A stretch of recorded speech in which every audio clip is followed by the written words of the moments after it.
करेंगे या फिर लोकसभा से ही उसकी शुरुआत देखने को मिलेगी?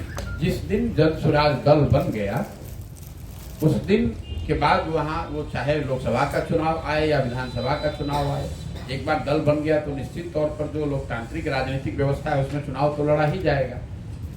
दल बनने को लेकर जो बात मैंने पदयात्रा शुरू करने के पहले कही और आज भी उसी बात पर कायम हूँ कि दल तभी बनेगा जब मैं पूरी बिहार की पदयात्रा पूरी कर लूँ, हर गांव पंचायत प्रखंड को देख लूं, समझ लूं, उन लोगों से बातचीत कर लूं जो दल बनाना चाहते हैं। दल प्रशांत किशोर को अगर बनाना होता तो हम तो पटना में बैठ के बना सकते थे।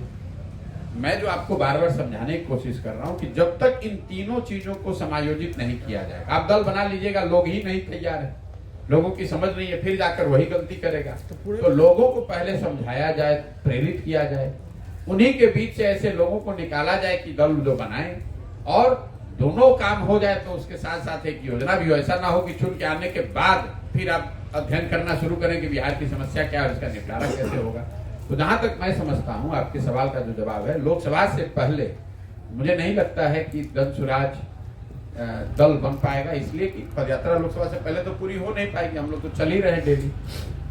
लेकिन इसका मतलब ये नहीं है कि जन स्वराज का कोई प्रत्याशी लोकसभा में चुनाव नहीं लड़ सकता है। जैसे आपने देखा पिछले जब पदयात्रा शुरू हुई 5 जिलों में पदयात्रा खत्म हुई तो निर्दलीय के तौर पर जन स्वराज परिवार का एक साथी चुनाव लड़ा, जन स्वराज की ओर से उसकी मदद की गई और वो प्रत्याशी एमएलसी में जीत कर भी आए। ये निर्णय पूरी तरीके से जो जिला की इकाइयां हैं उन पर है, जहां पदयात्रा हो गई या आगे जहां भी जन स्वराज के नाम पर जो संगठन बन रहा है, जो लोग जुड़े हैं, अगर वो तय करते हैं कि हमें चुनाव लड़ना है, लोकसभा का चुनाव हो, नगर निकाय का चुनाव हो, पंचायत का चुनाव हो या विधानसभा का चुनाव हो, कोई बीच मान लीजिए उपचुनाव आ गया, तो ये निर्णय पूरी तरीके से स्थानीय जो संगठन है, इकाई है उसकी है, क्योंकि जन स्वराज में कोई राज्य की इकाई नहीं है, राज्य का कोई नेता नहीं है जो निर्णय ले सकता है।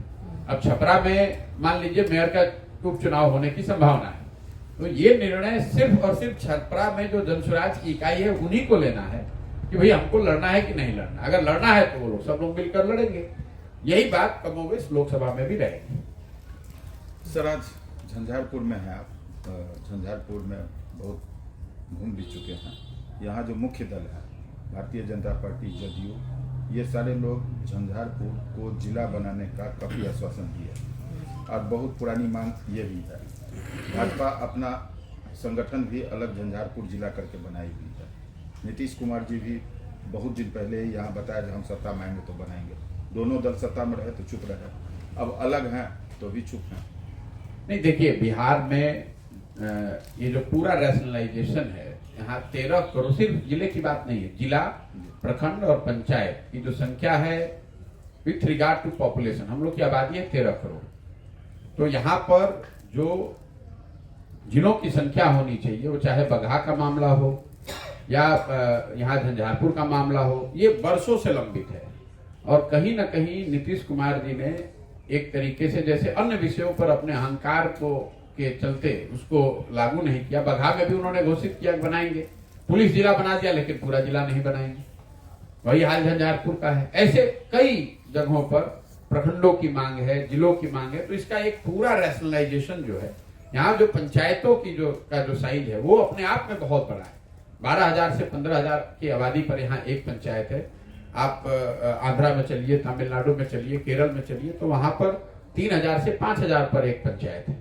तो ये पूरा फिर से रैशनलाइज करने की जरूरत है, जिसमें अब यहाँ पर बिहार में इसको कभी सिस्टमेटिक तरीके से अध्ययन करके ना पंचायत बनाए गए, ना प्रखंड और जिला बनाए गए। राजनीतिक तौर पर जब जिसको सुटेबल लगा उसने अपना वहां पे एक जिला बना दिया, एक प्रखंड बना दिया। मुझे लग रहा है कि बिहार में इसकी एक समुचित इसका अध्ययन कराकर इसको फिर से और एडमिनिस्ट्रेटिव इकाइयों को छोटा करने की जरूरत है, चाहे वो पंचायत हो, प्रखंड हो या जिला हो। एक एक जिला में, जैसे मैं जिस पश्चिम चंपारण की आपको बात बता रहा हूँ, वही कमोबेश स्थिति यहाँ झंझारपुर, मधेपुरा में, मधुबनी में भी है। एक एक जिला की आबादी 30 लाख, 35 लाख, 40 लाख है। जो जिले के पदाधिकारी हैं वो तो अपने टेन्योर में जिला का भ्रमण तक नहीं कर पाएंगे, समस्या का समाधान क्या करेंगे।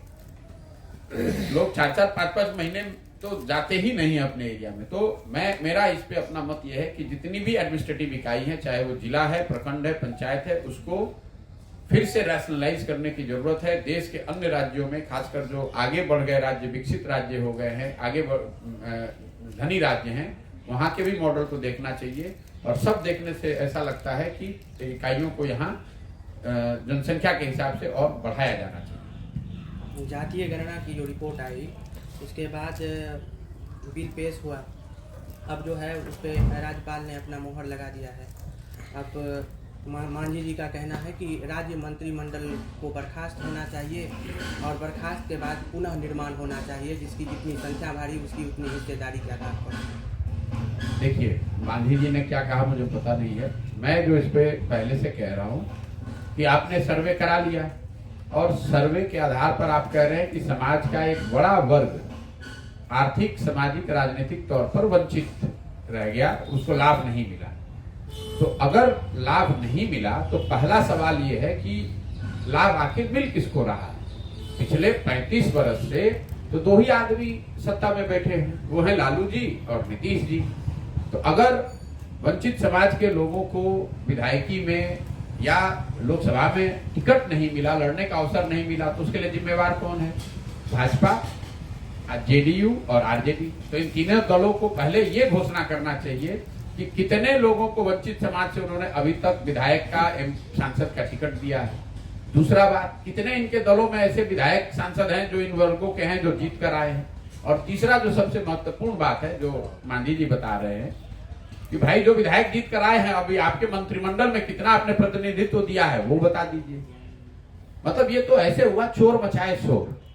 भाई वंचितों का अगर हक मारा गया है, जो कि दिख रहा है, तो मारने वाले तो आप ही दोनों लोग हैं, आप ही दोनों तो बैठे हुए हैं। तमिलनाडु के लोगों ने तो बिहार के वंचितों का हक मारा नहीं।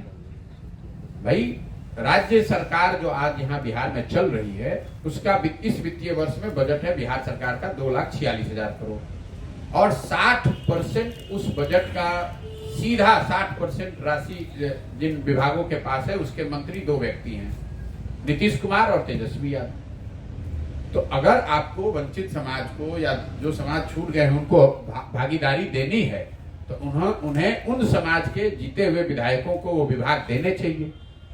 तेजस्वी यादव क्यों पथ निर्माण मंत्री रहेंगे? अल्पसंख्यक कल्याण मंत्री कोई मुसलमान क्यों रहेगा? उल्टा क्यों नहीं कर देते? पथ निर्माण विभाग आप किसी अल्पसंख्यक आदमी को दे दीजिए। नीतीश कुमार काहे गृह मंत्री रहेंगे? गृह मंत्री आप किसी अल्पसंख्यक को बनाइए, किसी पिछड़े को बनाइए। शिक्षा मंत्री आप किसी पिछड़े को बनाइए। स्वास्थ्य मंत्री, पथ निर्माण विभाग, जल संसाधन, ग्रामीण कार्य, जो बड़े विभाग हैं, ये तो सारे विभागों के मंत्री कौन हैं? नीतीश जी हैं, तेजस्वी जी हैं और उनके दो मित्र दोस्त लोग हैं। तो अगर हकमारी हुई, क्योंकि वो कह रहे हैं तो हकमारी हुई, तो तुरंत भाई तुरंत लागू करो। इसके लिए तो सबसे पहले इस्तीफा इसलिए दो कि तुम 35 साल से हक मार रहे थे। इसका उपाय यही है कि राज्य मंत्रिमंडल एक बात है भाई, आप कह रहे हैं आरक्षण यहाँ मान लीजिए कि 50% था, उसको बढ़ाकर आपने 65 किया, 75 किया, वो आपका मर्जी है। आप ये बता दीजिए कि जो 50% आरक्षण लागू था उसमें 50% दलित समाज के लोगों को, वंचित समाज के, अति पिछड़े समाज के लोगों को हक क्यों नहीं मिला? हक इसलिए नहीं मिला कि आपने यहाँ पढ़ाई की व्यवस्था को चौपट कर दिया। जब उन समाज के बच्चे पढ़ ही नहीं रहे तो उनको आरक्षण का लाभ कैसे मिलेगा? और शिक्षा मंत्री कौन है? मुख्यमंत्री कौन है पिछले 35 साल से? सर एक क्वेश्चन है, जिस प्रकार से जन सुराज काम कर रही है ऐसा ही प्रभाव आपका देखा गया था स्टार्टिंग में। हालांकि उनके साथ कुछ बड़े बड़े नाम थे, लेकिन जन सुराज अपनी पदयात्रा कर रही है पूरे बिहार में। क्या लगता है कि ऐसे बड़े नाम खुलकर कोई अभी तक सामने नहीं आया है? तो क्या ऐसे बड़े नाम की प्रतीक्षा हो रही है कि आप उनको खोज कर रहे हैं उनकी, ऐसी क्या कोई? पहली बात तो आप जन सुराज को आपसे कंपेयर न करें। वो एक अलग वो आंदोलन था। जन सुराज एक छोटा सा अभियान है जो कि जमीन पर चल रहा है। ये कोई आंदोलन नहीं है, ये किसी के विरोध में नहीं है, किसी एक विषय पर नहीं है। आम आदमी पार्टी से पहले इंडिया अगेंस्ट करप्शन एक करप्शन भ्रष्टाचार के मुद्दे पर देशव्यापी आंदोलन था। उस आंदोलन से निकली हुई एक शाखा जो आम आदमी पार्टी बनी, जो पार्टी बनकर चुनाव लड़ी, उसमें और जन सुराज अभियान में जमीन आसमान का फर्क है। ये जो पूरा अभियान है ये महात्मा गांधी, आजादी से पहले महात्मा गांधी की जो कांग्रेस थी उससे प्रेरित है, जिसमें बड़े लोगों की खोज नहीं हो रही है, समाज को जगाने की खोज हो रही है। जब गांधी जी ने चंपारण में आंदोलन किया, उस समय देश का कौन सा बड़ा नेता गांधी जी के साथ चंपारण में घूम रहा था? वो तो वहां के नेमलेस फेसलेस किसानों ने उनके साथ आंदोलन किया, और उस आंदोलन, उस सत्याग्रह की ताकत से अंग्रेजों को झुकाया गया। ऐसा नहीं हुआ कि देश भर में जितने उस समय आजादी के लड़ाई में बड़े नाम थे, उन सब लोग आकर बैठ गए चंपारण में, और चंपारण में उसकी वजह से विजय मिली। वो ताकत किसी बड़े नाम में नहीं, वो ताकत जनता में है। आप चाहे जितने नाम इकट्ठा कर ले, जब तक जनता नहीं समझेगी तब तक कुछ होने वाला नहीं है। दूसरा, आपने कहा कि बड़े नाम का इंतजार कर रहे हैं, तो बिहार में आप जिसको बड़ा और अच्छा, जिसको आप बड़ा मानते हैं और समाज अच्छा मानता है, वो नाम आप हमको दे दीजिए, हम कल ज्वाइन करा देते हैं। कौन सा यहाँ बड़ा नाम है जिसको समाज अच्छा मानता है, वो नाम आप हमको दे दीजिए। और मैं अभी मधुबनी में ही 10 दिन हूँ, 10 दिन के अंदर अंदर मैं दावा कर रहा हूँ, उसको मैं जनसुराज के प्लेटफॉर्म से जोड़ दूंगा। नहीं सर, लेकिन भाई जो जिसको आप बड़ा मानते हैं वो तो इतना दागदार है कि उसको जोड़ने का फायदा ही नहीं। उसको जोड़ दिया तो फिर इस अभियान का फायदा ही क्या है? बिहार में बड़ा नेता कौन है, जमीनी नेता कौन है? जो सबसे बड़ा मूर्ख है, जिसको ना भाषा का ज्ञान है, ना विषय का ज्ञान है, वो यहाँ का नेता है। जो शर्ट के ऊपर गंजी पहन ले, वो यहाँ का नेता है। जो बदमाशी करे, लूट मार करे, भ्रष्टाचार करे, चोरी करे, वो बड़ा नेता है। और आप कह रहे हैं कि वो बड़े लोग नहीं दिख रहे, तो मैं तो बहुत खुश हूं कि वो बड़े लोग नहीं दिख रहे हैं। लेकिन अगर आपकी नजर में कोई ऐसा बड़ा नेता है जिस पर इस तरह के दाग नहीं है, या जिसको समाज समझता है कि नहीं ये बिहार के बहुत अच्छे व्यक्ति हैं, इनको जोड़ना चाहिए, बिल्कुल मैं उनके घर जाऊंगा, उनके पैर पे गिरूंगा, उनका दरवाजा खटखटाऊंगा और उनको इस अभियान से जोड़ूंगा। और भाई सर, शराबबंदी पर मैं सवाल करना चाहूँगा। जो शराबबंदी कानून तो लागू कर दी गई, लेकिन शराब कहीं भी रुक नहीं रही है। लगातार शराब की होम डिलीवरी हो रही है, जैसे कि लगातार सुनने भी आ रहा है, आप भी बोल रहे हैं। तो सर, इसको लेकर के क्या सामाजिक क्रांति होनी चाहिए थी जो समाज के स्तर पर? मेरे भाई, पहली बात, शराबबंदी पर मैंने धीरे धीरे बोलना इसलिए बंद कर दिया है कि पत्रकारों ने, समाज ने, सबने मान लिया है कि ये बिल्कुल बेकार बात है शराबबंदी की बात करना। शराबबंदी करके कोई चीज बिहार में है नहीं। लेकिन इसकी जो 3 महत्व, चूंकि आपने सवाल उठाया, 3 बातों को आप समझिए। किसी भी नीति को लागू करने के लिए आपको ये देखना चाहिए कि क्या दुनिया में कहीं कोई ऐसा प्रमाण है कि शराबबंदी के जरिए किसी राज्य, किसी देश, किसी समाज का आर्थिक सामाजिक उत्थान हुआ हो। दुनिया में ऐसा कोई प्रमाण नहीं है। भारत नहीं, दुनिया में कोई ऐसा प्रमाण नहीं है कि किसी राज्य ने, किसी समाज ने शराबबंदी के जरिए अपना आर्थिक, सामाजिक, नैतिक उत्थान किया हो। दूसरा तर्क ये दिया गया कि शराबबंदी इसलिए लागू किया जा रहा है क्योंकि महात्मा गांधी ऐसा चाहते थे। मैंने इसका भी खंडन किया है। जो लोग भी महात्मा गांधी को पढ़े हैं, समझते हैं, महात्मा गांधी ने शराबबंदी को एक सामाजिक प्रयास के तौर पर उसकी बात कही है। राजनीतिक कानून की बात उन्होंने, सरकारी कानून की बात नहीं कही है। उन्होंने ये कहा कि सरकारों को, समाज को ये काम करना चाहिए इस दिशा में कि शराब लोग न पिए। लेकिन गांधी जी ने यह भी कहा कि लोगों को प्रयास करना चाहिए कि वेजिटेरियन रहिए। कल होकर उसी आधार पर अगर सरकार ये कानून बना दे कि जो नॉन वेजिटेरियन खाएगा उसके घर पर छापा पड़ेगा, उसको जेल में डाल दिया जाएगा, और फिर कहेगा गांधी जी ऐसा कह रहे थे। भाई, गांधी जी ने ये नहीं कहा था। गांधी जी ने ये कहा कि समाज और शासन दोनों को ये प्रयास करना चाहिए कि लोग शराब पीने की जो बुरी आदत है उससे अलग रहे। अब नीतीश कुमार आधा कचरा ज्ञान लेकर पता नहीं कहां उन्होंने गांधी, हमें रोज 1 साल से ये चुनौती दे रहा हूं कि नीतीश कुमार खुद, उनके सरकार में या उनका कोई अफसर गांधी जी का लिखा हुआ वो वाक्य दिखा दें जहां गांधी जी ने ये कहा हो कि सरकारों को कानून बनाकर शराबबंदी लागू करना चाहिए। ना गांधी जी ने ऐसा लिखा ना कहा। तो 2 बातें, दुनिया में इसका कोई प्रमाण नहीं है कि शराबबंदी के जरिए आप आर्थिक सामाजिक लाभ पा सकते हैं। दूसरा, गांधी के नाम पर इसको आप लोगों के आंख में धूल झोंकिए मत। और तीसरा, अगर आपने खुद की विद्वता से इसको लागू किया है तो जमीन पर तो ये लागू है नहीं। बिहार में शराबबंदी, शराब के दुकानों को बंद करने का अभियान है। शराब के दुकान बंद हो गए, होम डिलीवरी चालू हो गई। तो भाई, पूरी दुनिया में आजकल होम डिलीवरी का सिस्टम है। इसका मतलब वो चीजें बिकनी थोड़ी ना बंद हो गई। अमेजोन से जो चीज बिक रही है, फ्लिपकार्ट से जो चीज बिक रही है, तो घर पे आ ही रही है। शराबबंदी से तो सिर्फ नुकसान ही नुकसान है। बिहार की गरीब जनता का करीब 20,000 करोड़ का हर साल का नुकसान हो रहा है। और ये पैसा जा कहां रहा है? ये पैसा जा रहा है जो शराब माफिया है, जो भ्रष्ट अफसर है, उसकी जेब में। वो पैसा लूट कर अपने घर ले जा रहे हैं। और समाज में अवैध शराब के कारोबार, शराब माफिया, अवैध शराब से होने वाली मृत्यु, जो युवा हैं वो काम करने के नाम पे शराब के धंधे में उनका लिप्त होना, अलग अलग तरह के नशा का करना, महिलाओं का उत्पीड़न पुलिस के द्वारा करना, ये तो सारी बातें हर दिन चर्चा में, हर दिन चर्चा में। इसलिए शराबबंदी पर तो लोग बात करना ही छोड़ दिए भाई। उत्तर प्रदेश के मुकाबले डीजल और पेट्रोल यहाँ 8 से 10 रुपए महंगा है, वो शराबबंदी का परिणाम है। आप यहाँ रजिस्ट्री कराने जाते हैं, रेंट पे घर लेना चाहते हैं, जमीन रजिस्ट्री कराना चाहते हैं, उसका इंडिया में सबसे ज्यादा दर बिहार में है, वो भी शराबबंदी का परिणाम है। तो आपको आर्थिक नुकसान है, सामाजिक नुकसान है, इसका कोई फायदा है नहीं। पूरे समाज को आपने मतलब शराब के अवैध कारोबार से जोड़ दिया। और इसका जो एक और बड़ा नुकसान हुआ वो है बिगड़ती हुई law and order.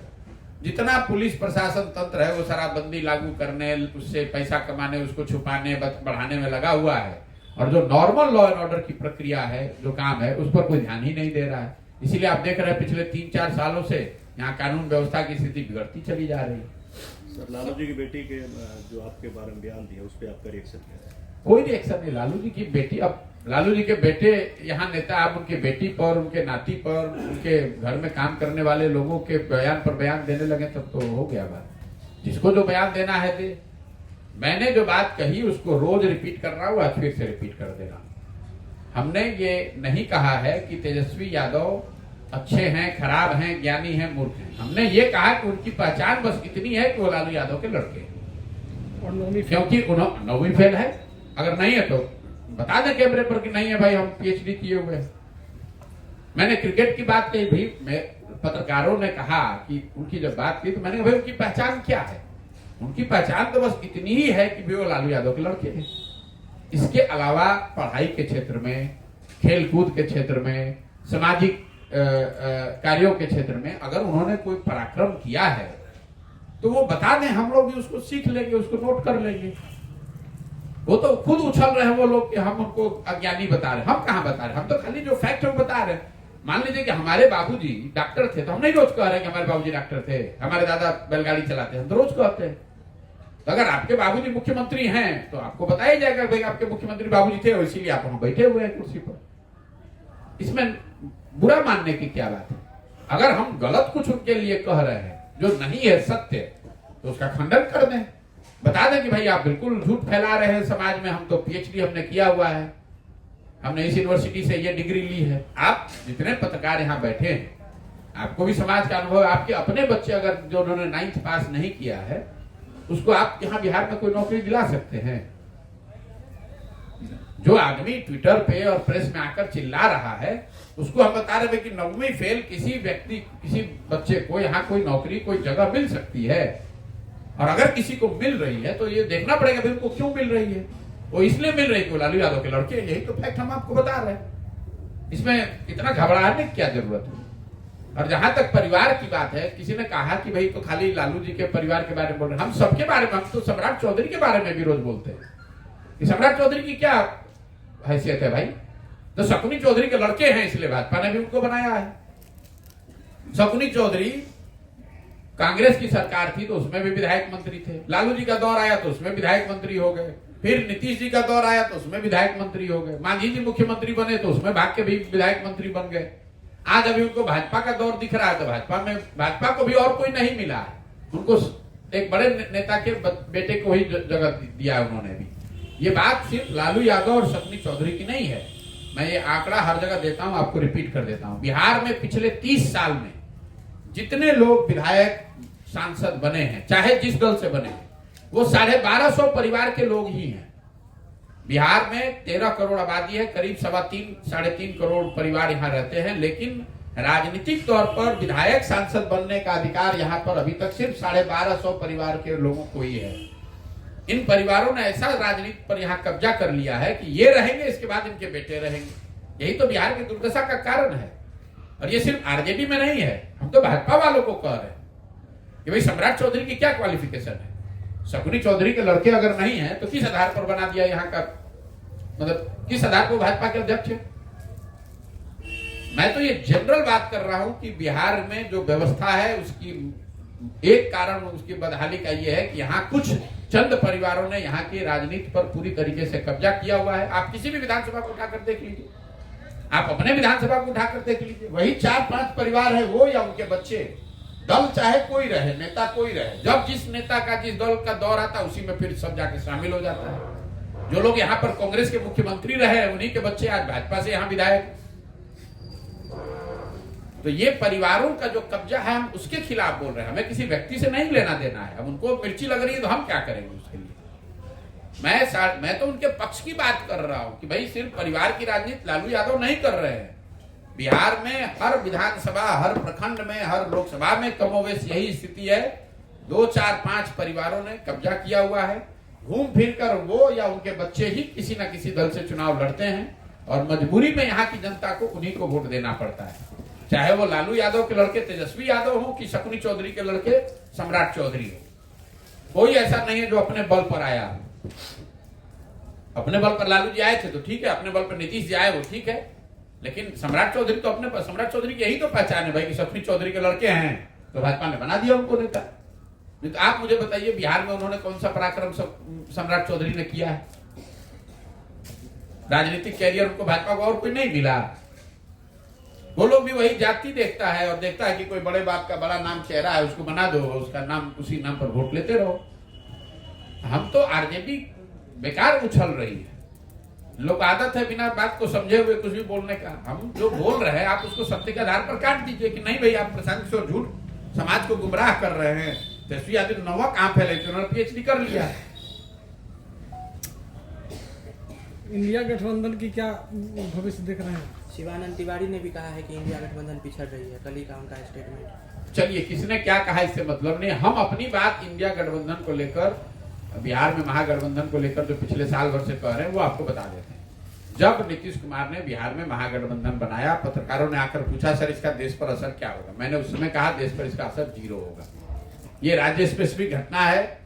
Nitish Kumar और आरजेडी, तेजस्वी यादव, लालू यादव की अभी उतनी ताकत नहीं है कि वो देश की राजनीति को प्रभावित कर सके। बिहार में वो बड़े चेहरा हो सकते हैं। दूसरा बात, जब इंडिया अलायंस बना तब मैंने कहा कि नेताओं के एक साथ मिलने से, चाय पीने से, प्रेस वार्ता करने से देशव्यापी माहौल नहीं बन सकता है। ये ठीक बात है। अगर सब दल एक साथ आते हुए दिखेंगे, नेता साथ में आते हुए दिखेंगे तो आपको लगेगा कि कुछ मजबूत चीज बन रहा है। और इंडिया अलायंस ने किया क्या अभी तक? पिछले 6 महीनों में उन्होंने अपना नाम यूपीए से बदलकर इंडिया कर लिया और वो नाम अगर अच्छा किया तो उसका फायदा भी मिला। इतनी चर्चा हो रही है देश भर में भाई इंडिया अलायंस, इंडिया अलायंस। लेकिन नाम बदलने के बाद उन्होंने क्या किया? अभी तक ना संयोजक बनाया, ना चेहरा बनाया, ना कोई नैरेटिव बनाया, एक बैठक, एक रैली तक नहीं कर पाए पिछले। और हम कहां बोल रहे हैं? अब तो नीतीश कुमार खुदे बोल रहे हैं कि कांग्रेस सीरियस नहीं है। अखिलेश यादव उत्तर प्रदेश से बोल रहे हैं कि भैया ये लोग तो ये काम नहीं चलने वाला है। अभी आपने किसी का नाम लिया तो ये हम नहीं बता रहे हैं, तो आपको ये बताना चाहिए कि भाई प्रशांत जी जो आप इंडिया अलायंस के विषय में पहले कह रहे थे वो होता हुआ दिख रहा है। क्योंकि उस अलायंस को बनाने वाले जो लोग हैं उन्होंने ना कोई समझ दिखाई, ना कुछ उनकी सोच है, ना कोई प्रयास है। एक साथ बैठ गए, चाय पानी पी लिया, प्रेस में वार्ता कर लिया, उससे क्या हो जाएगा? और जो लोग ये बताते हैं कि दलों के एक साथ आने से चुनाव जीता जा सकता है, उनका ये भ्रम है। कुछ लोग आपको उदाहरण देगा कि देखिए इंदिरा जी को सब दल मिलकर 77 में हरा दिया। भाई आप मूर्ख हैं। इंदिरा जी को दलों के साथ आने से नहीं हराया गया। इंदिरा गांधी को अगर 77 का जेपी का आंदोलन नहीं होता, इमरजेंसी नहीं होता तो सारे दल आकर इंदिरा जी को हरा देते। पहले इमरजेंसी हुआ, 77 का आंदोलन हुआ, उसके बाद दल साथ आए, तब उसको राजनीतिक सफलता मिली। पहले बोफोर्स के मुद्दे पर वीपी सिंह ने देशव्यापी अभियान चलाया, जनमोर्चा बनाया, फिर उसके साथ सारे दल जुड़े, तब राजीव गांधी हारे। ऐसा नहीं है कि आप खाली दल बना लीजिएगा और जनता आपके साथ खड़ी हो जाएगी, आपको वोट दे देगी। ये मेरा आकलन है। अगर हमारा गलत होगा तभी दिख जाएगा आपको। भाई में नहीं, आपको लगता है कि जिस तरीके से नीतीश कुमार अलग हुए एनडीए से, तो एनडीए में भी हड़बड़ाहट है, इसीलिए 15-14 सीटों पर नामांकित किया गया है और वहाँ पे लगातार अमित शाह आ रहे हैं। कौन क्या कर रही है जाके अमित शाह से पूछिए, बीजेपी से पूछिए, हम उनके प्रवक्ता तो हैं नहीं। नीतीश कुमार जी की जो ताकत है वो बिहार में राजनीतिक ताकत, राजनीतिक पारी करीब करीब वो खात्मे पर है। उसको आप ज्यादा भाव मत दीजिए। नीतीश कुमार किधर हैं और किधर रहेंगे उनको खुद नहीं पता है। नीतीश कुमार को खुद नहीं पता है कि वो आज किसके साथ है और 4 महीने के बाद किसके साथ रहेंगे। आज किसको ज्ञानी बता रहे हैं, कल उसको मूर्ख बताने लगेंगे। आज जिसको देश का, राज्य का भविष्य बताएंगे, उसी को कल गाली देने लगेंगे। तो नीतीश कुमार पर उम्र का असर हो गया है। अब बोलना कुछ चाहते हैं, बोल कुछ और जाते हैं। 2-4-5 महीना बचा हुआ है, अपना लोकसभा का चुनाव हो जाने दीजिए। उसके बाद जदयू के विघटन का दौर शुरू होगा और साथ ही नीतीश कुमार के राजनीति का पटाक्षेप होगा। बहुत दिन हो गया, 30-35 साल से बिहार की जनता देख देख के थक चुकी है। और मैं ये बात आपको रिकॉर्ड कह रहा हूं, लोकसभा चुनाव के बाद जदयू का एज ए दल राजनीतिक विघटन हो जाएगा। नीतीश कुमार की राजनीतिक पारी का करीब करीब ये अंतिम समय चल रहा है। जितने दिन चलना है चल रहे, इसके आगे कुछ होने वाला नहीं। जो हाथ पांव मारना है मार लीजिए। और किसी को इसकी चिंता नहीं है कि नीतीश कुमार किधर है।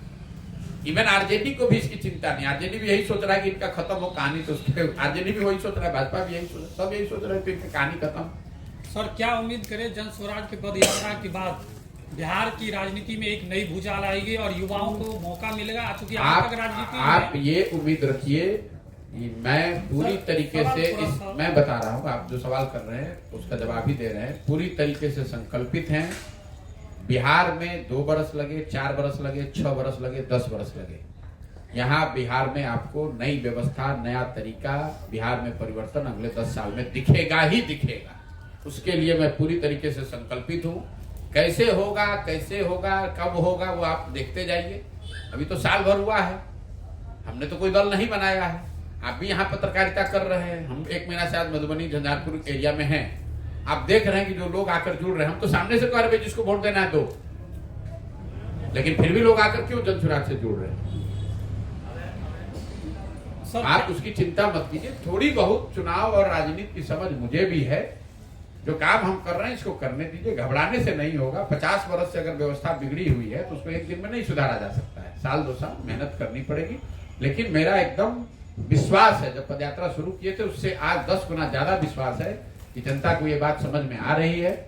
50% से ज्यादा जनता, ये आंकड़े आपको बता देता हूँ, 50% से ज्यादा बिहार के लोग बिहार में नया विकल्प चाहते हैं। इसका मतलब ये नहीं है कि वो जनसुराज चाहते हैं, हम ये दावा नहीं कर सकते। लेकिन लोग ये चाहते हैं ना भैया, बिहार में कुछ नया होना चाहिए, नया विकल्प होना चाहिए। ये तीनों दलों को, चारों दलों को हम लोगों ने हर तरीके से देख लिया। इन लोगों से बिहार नहीं सुधरने वाला। अब इसको कौन सुधारेगा? जनसुराज सुधारेगा, आप सुधारेंगे, हम सुधारेंगे, कोई दूसरा सुधारेगा, कोई ना कोई बिहार का ही सुधारेगा। और जनता धीरे धीरे उस दिशा में उन्होंने अपना मन बना लिया है कि भैया बिहार में कुछ नया और बेहतर होना चाहिए। ये अभी के जो दल है, आरजेडी, जदयू, भाजपा, इन्होंने पिछले 35 साल में बिहार का कोई भला नहीं किया, न राज्य में न केंद्र में। केंद्र में भी यूपीए की सरकार को बिहार के लोगों ने देखा, एनडीए की सरकार, मोदी जी की सरकार को भी लोग देख रहे हैं। उससे बिहार का कोई फायदा नहीं हुआ। बिहार से पलायन नहीं रुका है, बिहार से बेरोजगारी नहीं खत्म हुई है। तो कहीं ना कहीं इस बात की समझ बिहार के लोगों को है कि अगर बिहार में परिवर्तन करना है तो हमें समाज के तौर पर जगना होगा, लगना पड़ेगा। और लगने की इस प्रक्रिया में जनसुराज एक प्रयास है। लोगों को अगर समझ में आएगा तो आगे बढ़ेगा, नहीं समझ में आएगा तो देखा जाएगा। तो सर क्या उम्मीद करें आने वाला विधानसभा का जो चुनाव होगा या फिर उसके बाद पंचायतों का जब चुनाव भाई होगा, मैं उस चुनाव में मैं एक सवाल कर रहा हूँ सर, उस चुनाव में क्या ये दागदार छवि के जो नेता होते हैं उस छवि से उठ करके कोई IITian होगा, कोई ऐसा होगा जो समाज के लिए डेडिकेटेड हो और वेल एजुकेटेड हो? मेरे भाई ऐसा है, मैं उन नेताओं की भाषा नहीं बोलता हूं कि रोज हर चुनाव के बारे में भविष्यवाणी करने। मैं जीवन में मैंने एक भविष्यवाणी की पश्चिम बंगाल के चुनाव को लेकर। पूरा देश कह रहा था कि भाजपा जीत रही है, मैंने कहा 100 नहीं जीतेंगे, 77 जीते। दूसरी भविष्यवाणी आपके बिहार के नजरिए से मैंने की है कि लोकसभा में नीतीश कुमार के दल जदयू को 5 सीट नहीं आएगा। अब आगे विधानसभा में क्या होगा, ये जब लोकसभा का चुनाव हो जाने दीजिए, उसके बाद हम वो भी आपको बताएंगे। अगर हमारी समझ होगी तो बताएंगे कि कौन कितनी सीट जीतेगा, IITian जीतेगा कि किसान जीतेगा। लेकिन इतना जरूर मैं अभी दावा आपको कर सकता हूं कि बिहार में बहुत बड़े जनसंख्या में, बहुत बड़े यहाँ की आबादी में परिवर्तन की चाहत या परिवर्तन की मांग बहुत तेजी से घर कर गई है। और इसलिए नहीं कि हम आए हैं, वो पहले से है। लोग यहाँ पर त्रस्त हैं, उनको कोई रास्ता नहीं दिख रहा है। उनको रास्ता दिखेगा तो जितने सो कॉल्ड समीकरण हैं उसको धराशायी होने में 1 महीना का समय नहीं लगेगा। ये आप लिख कर रखें। बहुत बहुत धन्यवाद।